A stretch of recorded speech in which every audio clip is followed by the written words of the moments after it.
지금까지 했던 주제에서 이어서 계속 나가는 형식입니다. 스토리텔링의 글은 어떻게 쓰는가 해서 함께 나누도록 하겠습니다. 스토리텔링의 글을 보면서 이런 생각을 했습니다. 첫 번째, 문을 어떻게 열까 고민하다가 대학이라는 책의 정심장이라는 부분에 나오는 문장입니다. 위에 한문으로 되어 있는데 해석이 되면 마음이 그 자리에 있지 않으면 보아도 보이지 않고 들어도 들리지 않으며 먹어도 그 맛을 알지 못한다라는 그 문장이 나옵니다. 이 문장에 대한 내용은 이렇습니다. 집중력의 문제가 아니라 사람에게 가장 중요한 것은 마음의 방향임을 강조하고 있습니다. 마음이 다른 곳에 가 있으면 현실을 제대로 인식하지 못하기 때문에 사람에게 있어서 마음의 방향이 중요하다라는 것을 이 대학이라는 책에서 우리들에게 제시해 주고 있습니다. 또 이 대학이라는 책뿐만 아니라 우리 독자분들이 읽었던 책 가운데 이상한 나라 앨리스라는 책이 있을 겁니다. 그 책에 이런 대사가 나옵니다. 앨리스하고 고양이가 이야기를 나누는 장면인데요. 앨리스가 이렇게 물어봅니다. 여기서 어느 길로 가야 하는지 가르쳐 주겠니? 그 얘기를 듣는 고양이가 대답을 합니다. 그건 내가 어디로 가고 싶은가에 달려 있지. 난 어디든 상관이 없는데. 고양이가 대답합니다. 그렇다면 어디로 가든 상관이 없지. 이상한 나라 앨리스에서 앨리스와 고양이와 나누는 대화가 그 대학에서 나누는 대화하고 약간의 언어만 다를 뿐이지 내용은 비슷합니다. 방향이 목적지보다 더 중요하다. 목적지보다 방향이 중요한 것을 지금 이야기해주고 있습니다. 어디로 갈지 정하지 않으면 어떤 길을 선택해도 그 길이 틀린 길은 아닙니다. 반대로 말하면 어떤 길도 옳은 길이 아니라는 것이죠. 목표가 없는 사람은 선택에 대한 기준이 없기 때문에 그곳에서 항상 헤맬 수밖에 없고 자신이 가는 길이 맞는지 헷갈리면서 정하게 되는 것입니다. 목적지가 없는 사람에게는 모든 길이 같은 길로 보이지만 목적지가 있는 사람에게는 가야 할 길이 분명한 길인 것을 지금 이 대화에서 우리들에게 가르쳐 주고 있습니다. 이상한 나라의 앨리스, 대학에 대한 이야기를 보면서 이런 생각을 했습니다. 두 가지 다 공통점이 봤을 때 시간과 관련이 되어 있습니다. 제가 많은 어른들도 계신데 올해가 결혼 25주년이 되었더라고요. 25주년이면 개월 수로 300개월 되고 날짜로 하니까 9,000일이 되었습니다. 9,000일 동안 하루에 하나만 이야기를 남겼다면 9,000개가 이야기가 있을 수 있고 한 달에 하나만 남겨도 300개가 이야기가 있어야 되는데 그런 이야기가 많이 없더라고요. 주변 사람들하고 이야기를 하다 보면 결혼을 오래 했는데 기억에 남는 것이 뭐가 있습니까? 라고 물으면 많은 것들이 이야기가 없고 그저 많은 세월들이 지나갔다, 시간이 흘러갔다라고 이야기를 합니다. 그것은 우리가 우둔한 것이 아니라 시간이 나를 앞질러 갔기 때문에 그래서 우리 안에 이야기가 없고 이야기가 없기 때문에 다른 사람들과 나눌 수 있는 이 대화의 소재가 현저하게 줄어들 수밖에 없는 것이죠. 그래서 내렸던 결론이 뭐냐면 시간은 무섭다라는 것을 느끼게 됩니다. 제가 사역하고 있는 곳에서 연세가 제일 많으신 분이 98분이십니다. 그분이 항상 하시는 말씀 가운데 하나가 시간이 참 빠르다라고 이야기를 합니다. 98년 동안 달려오면서 남은 것이 몇 개 없었다는 것이죠. 그만큼 우리가 살아가는 시간 속에 살고 있지만 그 시간이 나를 앞질러 가기 때문에 내가 남길 수 있는 것이 많지 않고 남기지 못하기 때문에 그 시간이 나를 무섭게 다가오고 있고 무겁게 나를 짓누르고 있다는 것을 스토리텔링에 준비하면서 느꼈던 개인적인 이야기입니다. 무서운 이야기, 무서운 시간을 잡을 수 있는 방법이 뭐가 있을까? 무서운 시간들 내가 조정하고 핸들링할 수 있는 것이 뭐가 있을까? 라고 생각을 해보니까 한 가지를 찾았습니다. 그것이 바로 뭐냐면 변화입니다, 변화.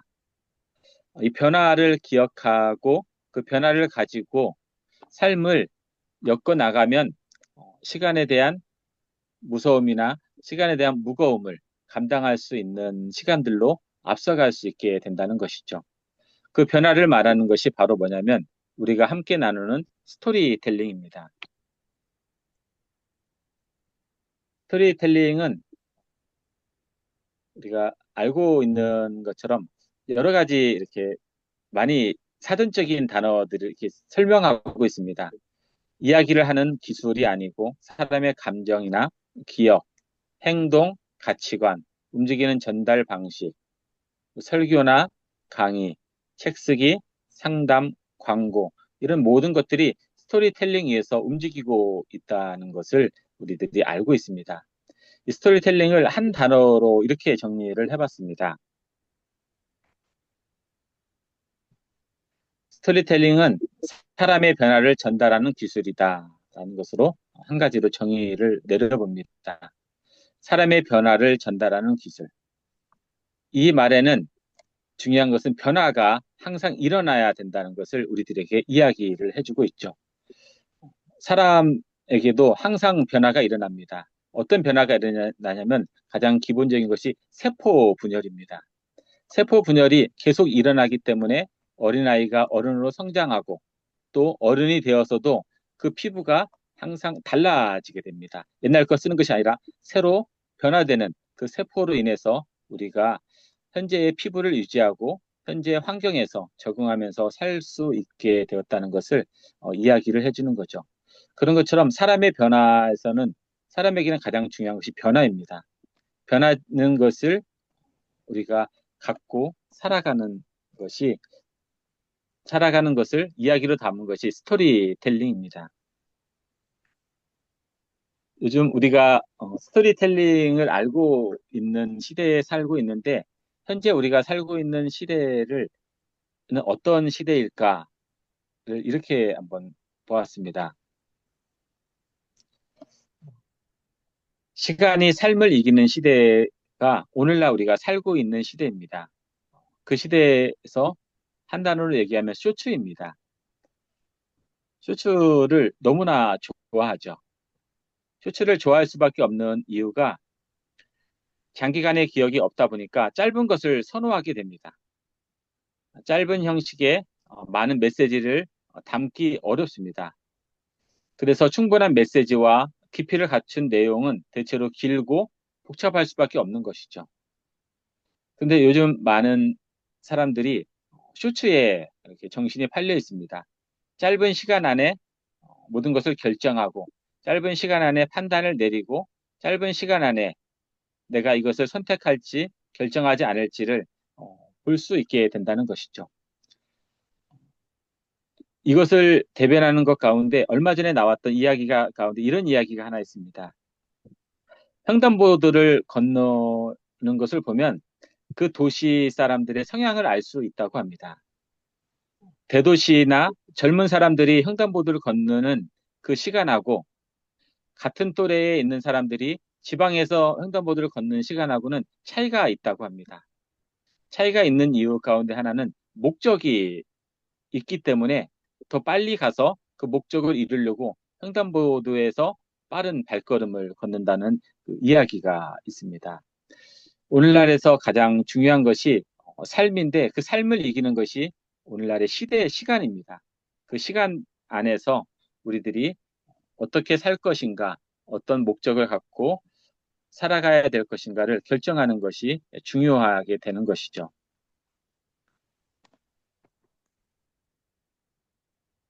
쇼츠의 비밀이 있습니다. 그 비밀이 뭐냐면 0.01012초라는 단어가 있습니다.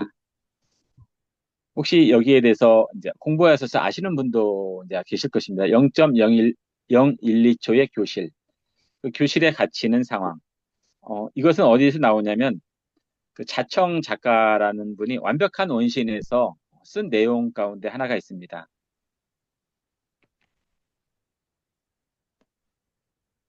사람의 뇌에는 이제 두 개의 길이 있다고 합니다. 감각 정보가 편도체로 직행하는 빠른 길, 0.01초. 0.01초에는 논리도 필요 없고요. 일단 반응하고 먼저 보는 것이 쇼츠의 시대이고 0.01초가 가진 마법입니다. 느린 길도 하나가 있는데요. 이것은 감각 정보가 가진 전두엽을 거쳐서 분석하고 판단하는 이야기입니다. 0.2초 정도 걸리는데 논리적이지만 느립니다. 어느 것이 먼저 작동하냐면 항상 빠른 길이 작동합니다. 17배 정도 빠르고요. 뇌가 사고적인 판단하는 것보다 몸이 먼저 반응하고 있는 것이 오늘날의 시대입니다.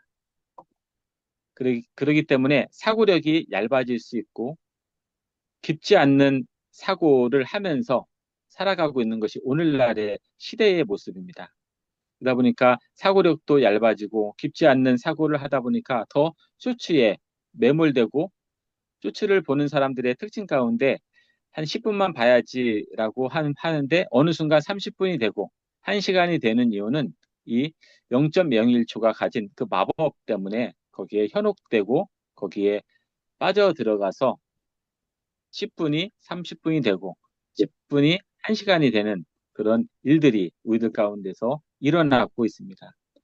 특히 아이들, 학생들 같은 경우에 많이 일어나고 있죠. 잠깐의 유튜브를 보는데 쉬는 시간에 잠깐 쉼을 목적으로 보는데 보다 보니까 30분, 1시간이 금방 지나가는 것이 이 쇼츠가 가진 0.01초가 가진 마법이라는 것이죠. 그러면 이런 시대, 쇼츠의 시대, 0.01초 시대에 살아남은 사람이 있을까? 그런 사람들이 있습니다. 어떤 사람들이냐면 스토리텔링을 남기는 사람들입니다. 인생을 50년, 60년, 70년, 80년, 90년 오래 사는 것도 중요한 상황이지만 그 안에서 어떤 것을 남겼느냐, 어떤 가치를 갖고 인생의 그림을 그렸느냐에 따라서 0.01초의 시대를 앞서갈 수 있고 삶을 이기는 시대를 이겨낼 수 있는 사람들이 바로 스토리텔링을 남기는 사람이라는 것이죠. 여기 대한 근거가 있습니다. 이 근거는 이렇죠. 사람의 뇌에는 신피질이라는 부분이 있습니다. 가장 뇌에서 가장 새로운 부분입니다. 이 부분은 우리가 흔히 말할 때 사람의 뇌에서 5%만 사용한다, 10%만 사용한다라고 이야기를 할 때 이 신피질에 대한 부분을 가지고 이야기를 하게 되는 것이죠. 그런데 일반적으로 대뇌에는 본능을 가리키고 있는 뇌가 있습니다. 이 뇌에는 사람뿐만 아니라 동물들도 있습니다. 본능적으로 사용하는 것이죠. 근데 이런 본능을 이길 수 있는 것이 신피질에 흔적을 남기는 자가 본능을 통제하고 본능을 지배하고 오래된 뇌에서 빠지지 않고 새로운 일들을 하면서 살아남을 수 있게 된다는 것이죠. 다르게 표현하면 이렇습니다. 본능이 추구하는 시간에 빠지지 않고 그 본능을 거슬러서 내가 원하는 흔적을 남기고 내가 원하는 길을 만들고 내가 원하는 하나의 조형물을 만들 수 있는 것이 신피질에게 있다는 것이죠. 그 신피질의 흔적을 남길 수 있는 것이 바로 글입니다. 글. 그래서 글을 쓰는 사람들, 스토리텔링을 통해서 자신을 남기는 사람들은 본능을 통제하고 본능 위에서 자신의 삶을 컨트롤할 수 있는 위치에 올라설 수 있게 된다는 것이죠.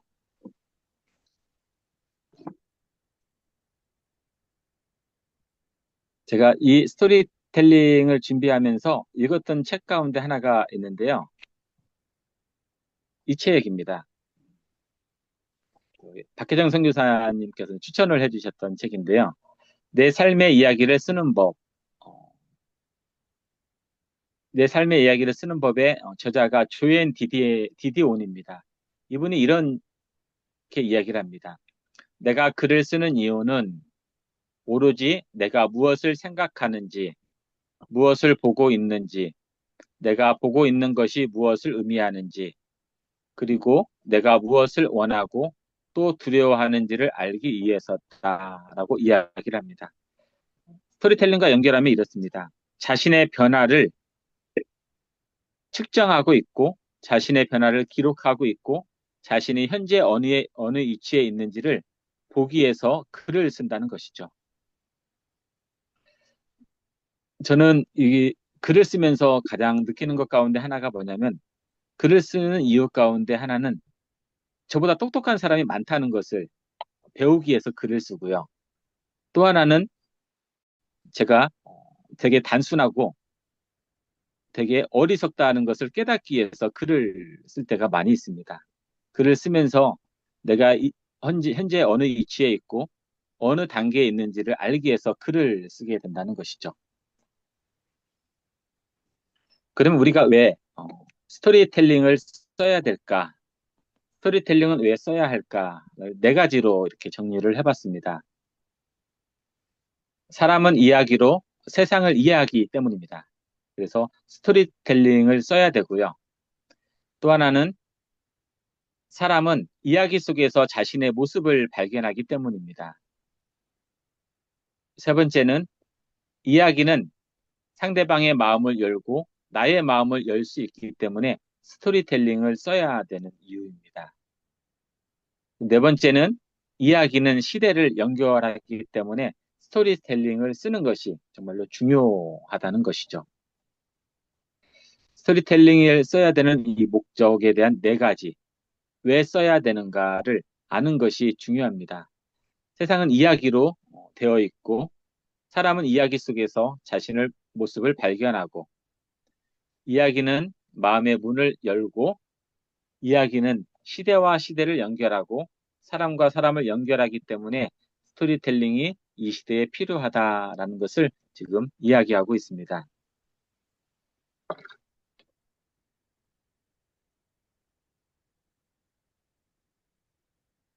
스토리텔링의 핵심 요소가 7가지가 있습니다. 이제 다 알고 있는 내용일 수 있는데요. 인물이 있어야 되고요. 그리고 갈등이 일어나야 되고요. 스토리텔링을 쓴 목표가 있어야 됩니다. 그리고 장애물도 넘어야 되고요. 전환점도 있어야 되고, 변화도 있어야 되고, 메시지도 있어야 된다는 거죠. 스토리텔링의 핵심 요소 7가지를 알고 있는 것이 스토리텔링을 쓸 때, 글을 쓸 때 그냥 쓰는 것보다 이 7가지가 어떤 역할을 해주냐면 이정표 역할을 해줍니다. 목적지까지 갈 때 이정표 역할을 해줘서 글이 다른 길로 이탈되지 않고 목적지까지 잘 갈 수 있도록 도와주는 것이 핵심 요소 7가지에 들어 있습니다. 스토리텔링의 기본 구조인데요. 상황 있고 문제 있고 갈등 있고 전환 있고 변화가 있습니다.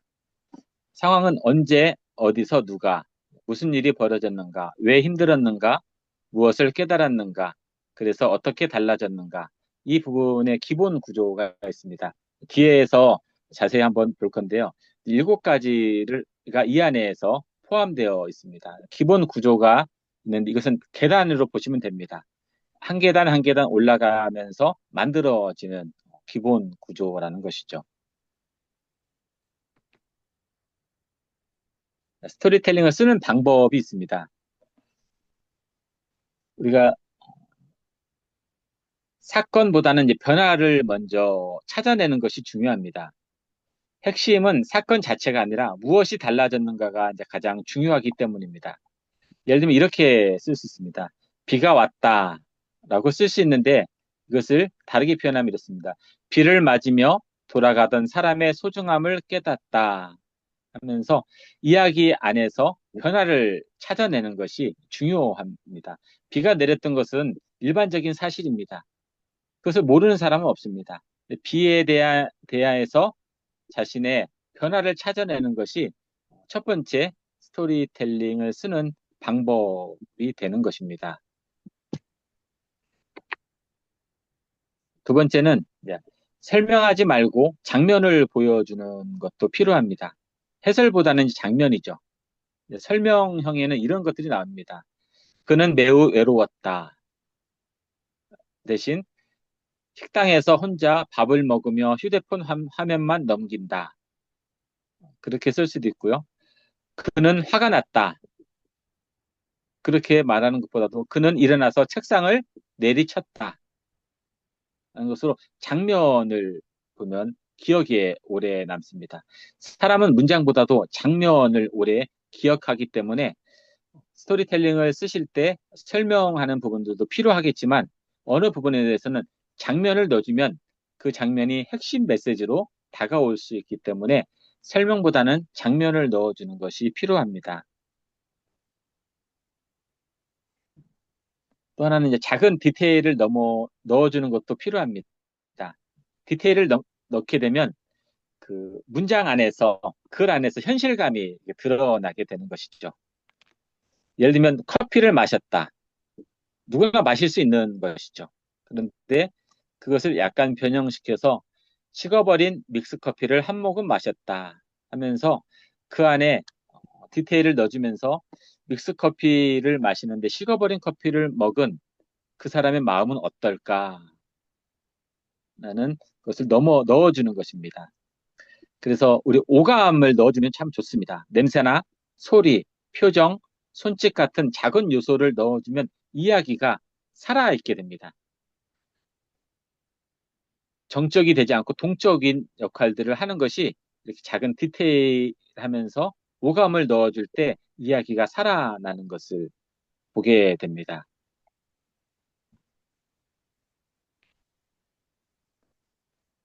그리고 갈등이 있어야 됩니다.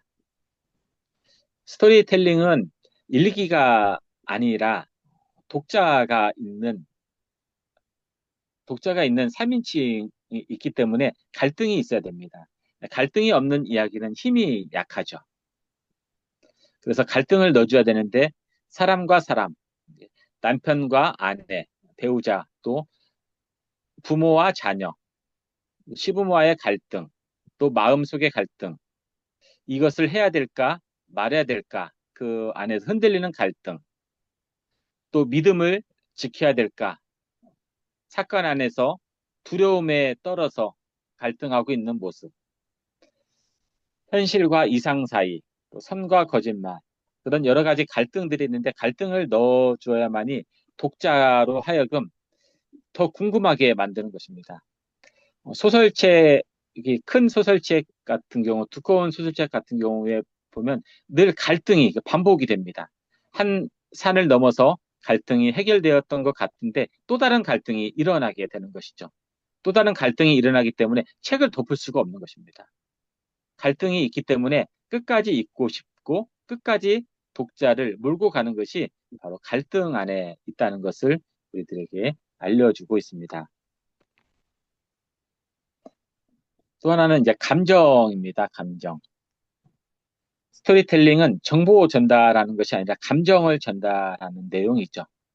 스토리텔링을 읽고 무슨 하나의 사실을 알았다. 그것이 아니라 이 스토리텔링을 통해서 웃음이 있고 긴장감이 있고 눈물이 있고 안타까움이 있고 공감이 있고 희망이 있고 놀라움이 있는 것들을 느끼게 되는 것입니다.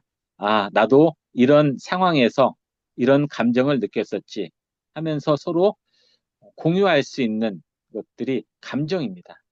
특별히 감정 가운데 눈물이나 그런 눈물을 흘리게 하는 어떤 감정이 오래 남게 되는 것을 보게 됩니다.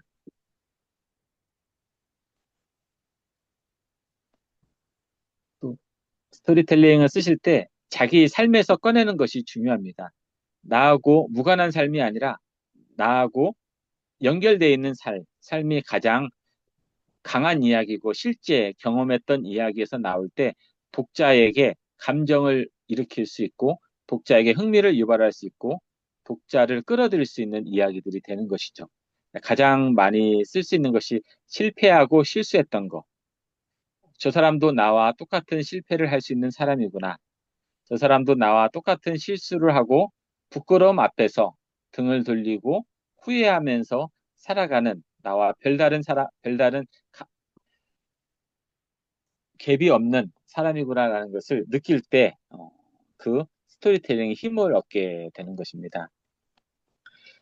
경험에는 온기가 있습니다. 사람의 한 경험에는 따뜻한 온기가 있어서 그 온기가 전달되기 때문에 다른 사람들이 그것을 보고 감동하고 그 온기로 말미암아 그 책에 그 저자의 더 매력을 끌리는 것이 바로 경험 안에 있는 온기 때문이라는 것이죠. 제가 며칠 전에 있었던 이야기입니다. 이 글을 한번 썼었는데 이 글을 한번 읽어 보셨으면 합니다.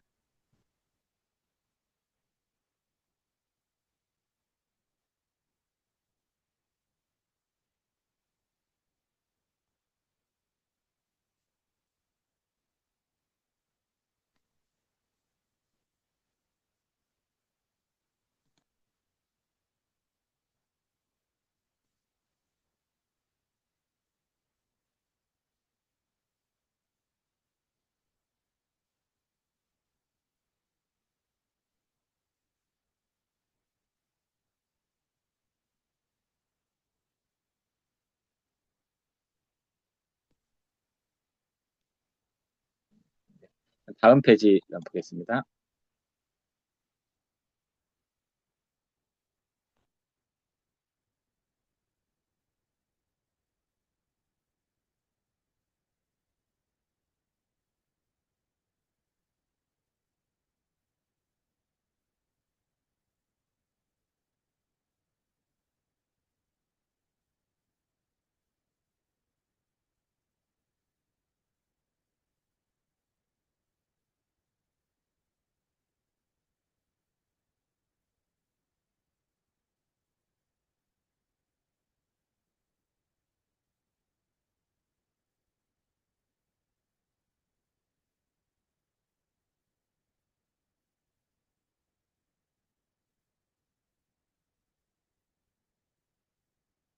네, 다 읽으셨죠? 제가 글을 여기다 올린 이유는 한 가지입니다. 7가지 그 핵심 요소를 찾아내는 방법을 보여드리려고 이 글을 올렸습니다. 여기서 보면 인물이 나옵니다. 첫 번째 인물이 나오는데 이야기를 이끌어가는 인물이 등장합니다. 자, 화자이자 목회자가 있고요. 유족이 있고 남편과 딸이 있고 고인이 있습니다. 그리고 함께 조문한 교회 성도가 있고 여기 중심 인물이 있는데 이제 화자죠. 유족을 이루하고 싶은 마음을 가진 화자가 중심 인물입니다. 이 인물을 이렇게 따로 표현을 하고요. 그다음에 갈등이 생깁니다. 이 화자가 갈등을 겪고 있는데 어떤 갈등을 겪고 있냐면 외적보다도 내적인 갈등을 겪고 있습니다.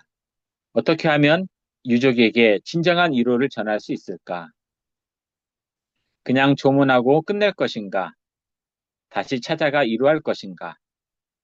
무엇이 진짜 도움이 될 것인가?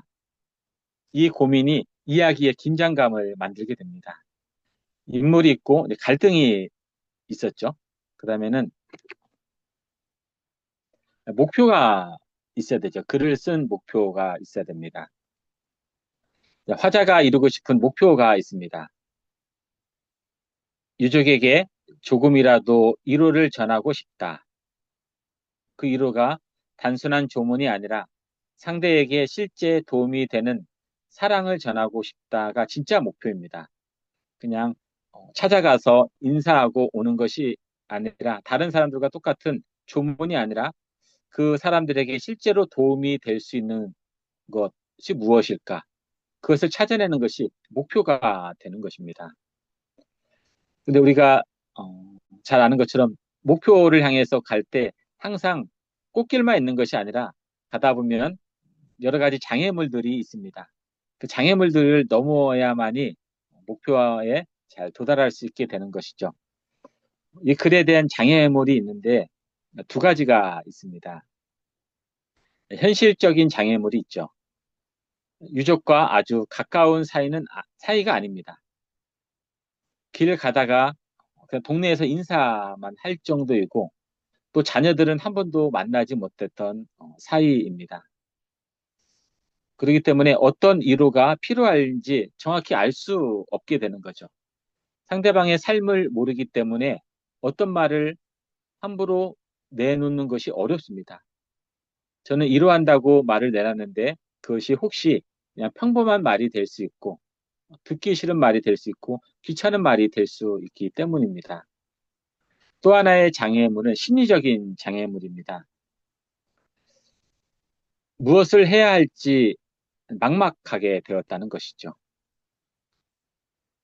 일반적인 조문과 차별된 방법을 찾기 어려웠습니다. 많은 사람들이 장례에 오면 그냥 인사하고 손 잡고 가는 것이 일반적인 조문인데 그것과 차별된 방법이 뭐가 있을까?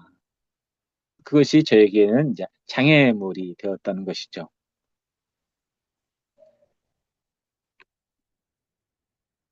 전환점이 있었습니다. 요즘은 밤을 지새우면서 손님을 받지 않는다. 밤 10시면 문을 닫고 아침 7시에 다시 문을 연다. 여기서 무슨 말을 할까 해서 무엇이 필요할까라는 생각의 전환이 가졌습니다. 무슨 말을 할까 보다도 무엇이 필요할까? 그들에게 무엇이 필요할까? 무슨 말을 하는 것은 저보다 가깝고 저보다 친근한 사람들이 더 많이 있죠. 유족들에게. 그들이 하는 말이 더 영향가가 있을 수 있고 그들이 하는 말이 더 큰 위로를 받을 수 있습니다. 그런 상황에서 무슨 말을 할까 보다는 여기에서 무엇이 그들에게 필요할까 찾게 되었다는 것이죠. 생각을 전환해서 찾았던 것이 뭐냐면 바카스와 피로 해소제였습니다. 바카스와 피로 해소제를 내가 준비하는 것이 그들에게 더 필요하겠다라고 생각을 한 것이죠. 그런 전환점을 가지고 그들을 다시 찾아갔습니다. 찾아가고 나서 만남을 가졌습니다. 그 만남 후에 이런 일들이 있었습니다.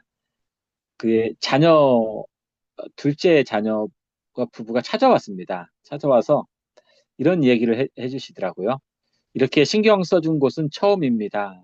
자신들도 많은 장례식장을 다녀왔고 장례식장에 대한 이야기를 들었는데 이렇게 한 번 왔다가 얼굴 보고 가도 될 상황인데 찾아와서 이렇게 위로해주고 필요한 것들을 챙겨주었던 것에 너무 좋았습니다라고 이야기를 합니다. 그러면서 교회에 대한 인식이 달라졌다고 이야기를 합니다.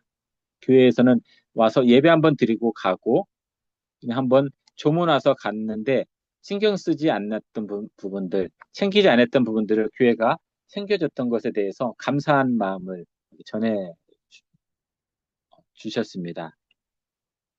그리고 저는 여기서 어떤 변화를 경험했냐면 위로는 거창한 말보다는 세심한 배려가 필요하다라고 생각이 들었습니다. 말은 어느 누구나 다 할 수 있습니다. 입이 있는 이상 말하지 못하는 사람은 없을 것입니다. 그런데 배려는 그러지 않다는 것을 느꼈습니다. 배려를 받을 때 사람이 더 존중함을 받고, 배려를 받을 때 더 자신의 가치를 인정받는 것 같고, 배려를 받을 때 자신의 정체성을 더 확인할 수 있기 때문에 거창한 말보다는 세심한 배려가 필요하다는 것을 화자가 느꼈습니다.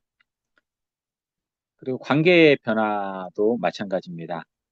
조문객은 기억에 남는 사람으로 되었고 그들에게 교회는 특별한 공동체가 되었다는 것이죠. 그냥 일반 다니다 보면 걸려있는 십자가가 아니라 그들에게 교회는 특별한 공동체, 어디 가서 이야기를 할 때 교회에 대한 이야기, 신앙생활하는 이야기를 할 때 이 이야기가 항상 나올 수 있는 특별한 일들을 만들어 주었던 것이 그들에게 큰 변화로 다가왔습니다. 하나의 메시지를 이제 찾는 것이죠. 핵심 메시지는 이렇습니다. 사랑은 큰 것이 아니라 필요한 것을 발견하는 것이다. 사랑은 큰 것이 아니라 상대방에게 필요한 것을 발견하고 그것을 충족시켜 주는 것이 사랑이다라는 것을 메시지로 한 줄로 정리하게 됩니다. 이러는 큰 선물보다 상대의 필요를 알아보는 작은 관심에서 시작한다는 것이 이 글의 중요한 메시지로 이렇게 이야기를 할 수 있게 됩니다. 제가 이렇게 글을 쓰면서 7가지에 대한 비교를 했던 이유는 이렇습니다.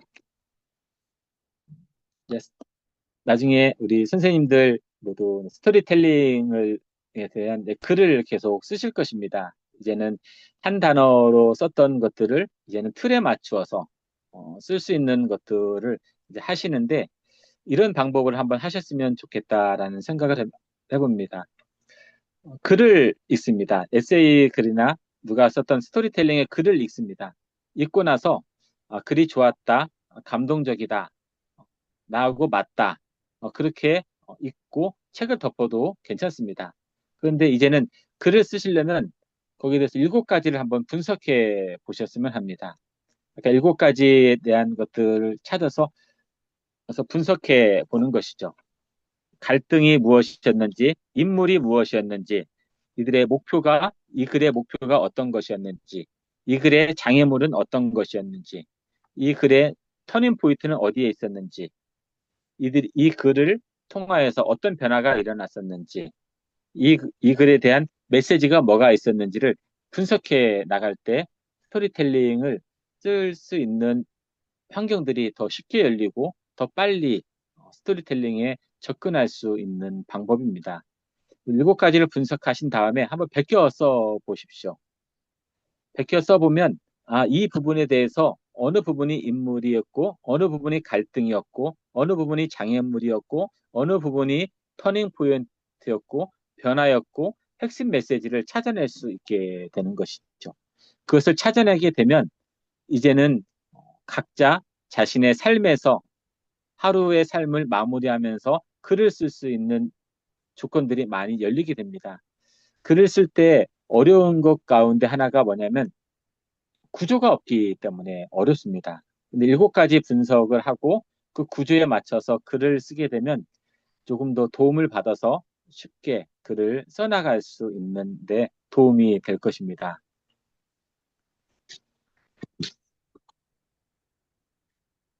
여기 글을 하면서 이제는 또 과제가 있어야 된다고 해서 글을 이렇게 한번 찾아봤습니다. 그 에세이 글들이 있는 곳 찾아보니까 그 다음에서 브런치 스토리를 치면 이렇게 여러 브런치 들어가면 글들이 이렇게 많이 있습니다. 그 가운데 글을 하나 읽고 7가지를 찾아서 한번 올려보셨으면 좋겠습니다.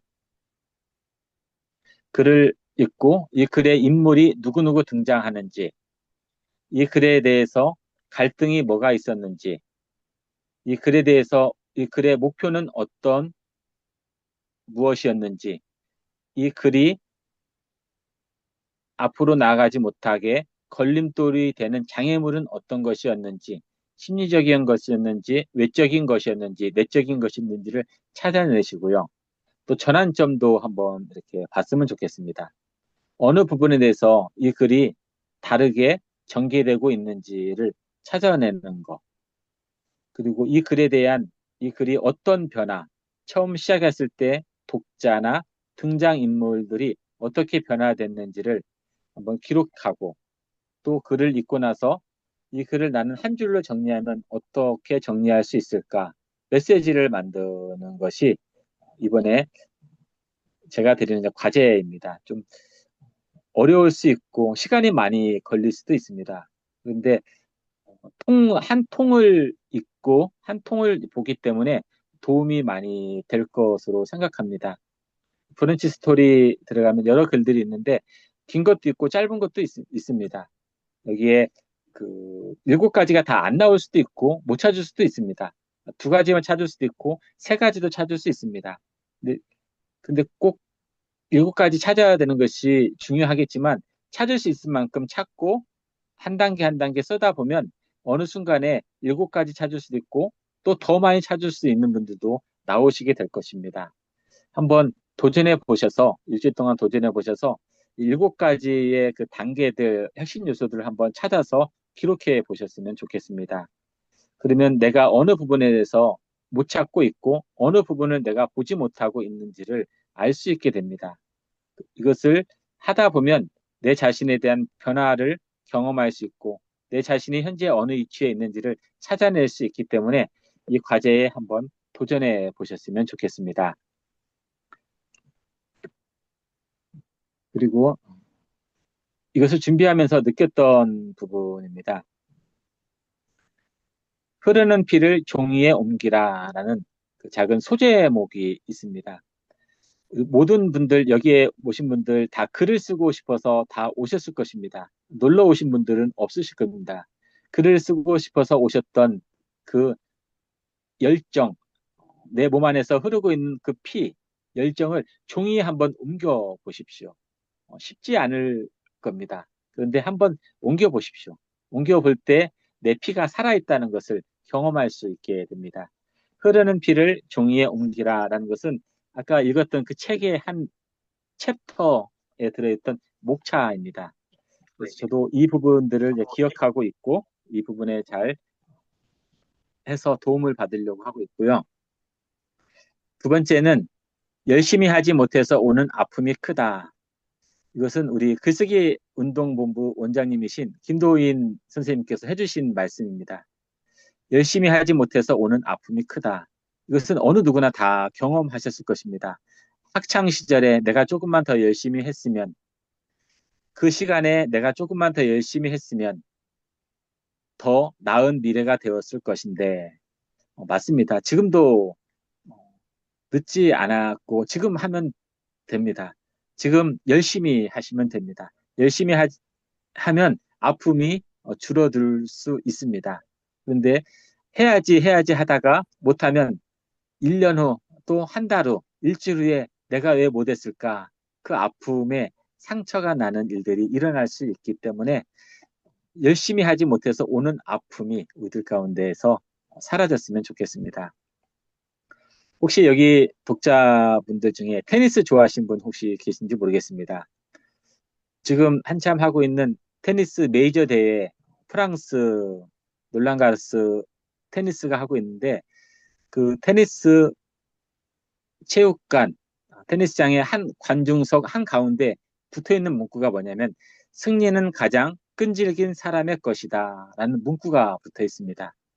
승리는 가장 그냥 주어진 것이 아니라 실력 있는 사람이 주어진 것이 아니라 승리를 갈취하고자 하는 끈질긴 사람에게 주어진다라고 이야기를 하고 있습니다. 우리 함께 오늘 시간을 보냈던 모든 분들 흐르는 피를 종이에 한번 옮겨 적으시고요. 열심히 하지 못해서 오는 아픔이 없었으면 좋겠고요. 끈질기게 매달리면서 글을 완성해서 승리자의 그 기쁨을 한번 만끽하는 우리 모두가 되었으면 바랍니다. 네, 강의는 여기까지 해서 마치도록 하겠습니다.